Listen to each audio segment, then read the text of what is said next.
Good morning, everybody, and welcome to another session of Pastor Doug's virtual VIP midweek Bible study.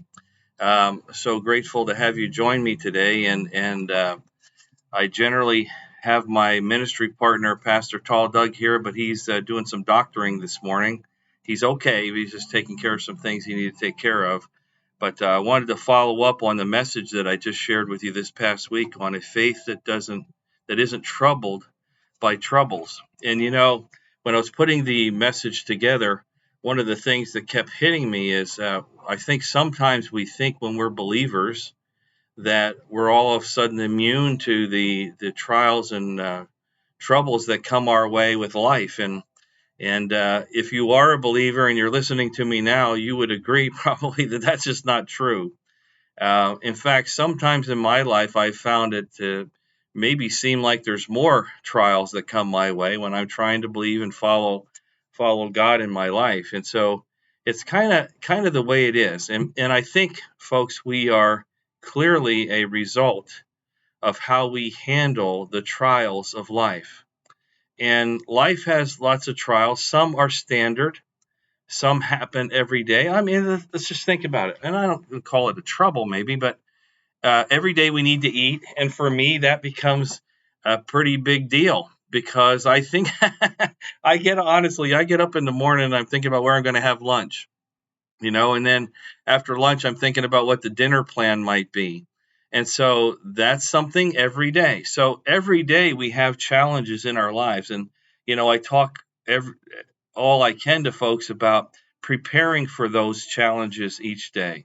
It's so important that in the morning we get up, we get prepared, we put on the armor of God. I have a text that Pastor Tall Dog has sent me about the armor of God and how it works. And you know what? Let me see if I can find that on my phone because I want to tell you it's what I've been going to and using in the mornings.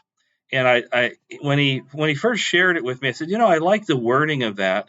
And I said, would you send that to me?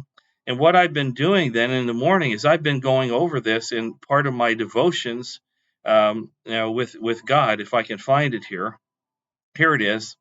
And here's the text that Doug had sent to me. Let me see the date on November 3rd. And here's what I say in the morning.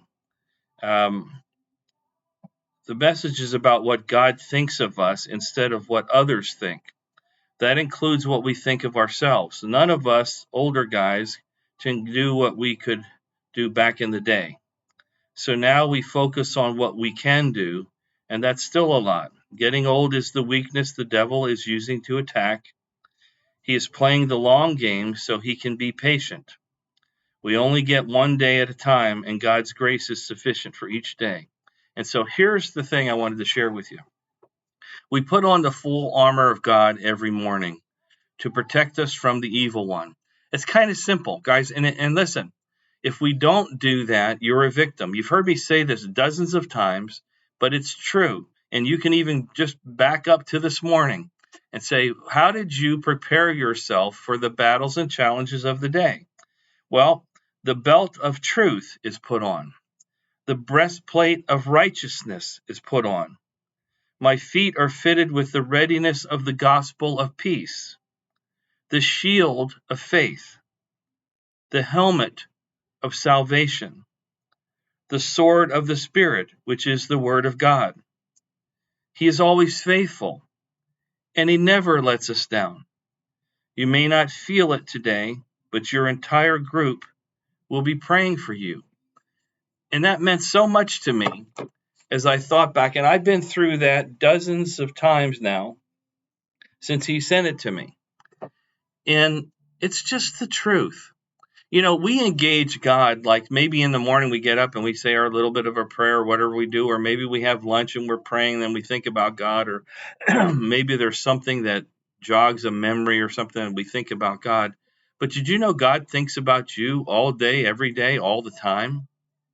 He didn't forget about you. That's his job. That's his goal in his life is to help us and guide us. Imagine how much time that takes to pay attention to every little thought, every little detail of our lives. Guys, that's a loving God. That's a God that wants the best for you. That's a God that wants to lead you and guide you and direct you in your life. And when we can understand that, when we get our heads around that concept, life becomes so much easier. Doesn't take away the problems, doesn't take away the health issues that are going to come, but it gives us the means and the ability to realize we need help with that. We need help to cope. And most of us, by design, we feel like we can go out and we can take care of ourselves and we can accomplish all we need to accomplish in our lives. But truly, the design is that we need God.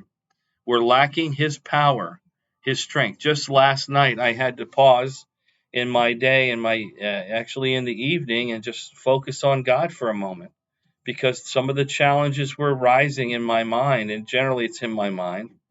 And I just felt challenged that I need to stop a second, thank God for what He has done, tell Him and let Him know that I trust Him, and the issue at hand I'm turning over to Him. And that's just the way I'm going to do it. And time after time after time after time in my life, God has come through.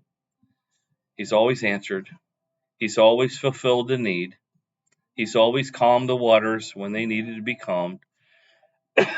In our lives, as we lose loved ones and health and different things challenge us, we need to be prepared. And we're prepared by knowing that we go to God to help us. We go to Him to build us up, to give us the strength and the power to handle that challenge of that day and that moment. And He never fails. He never lets us down. The song I have playing is Trust in God.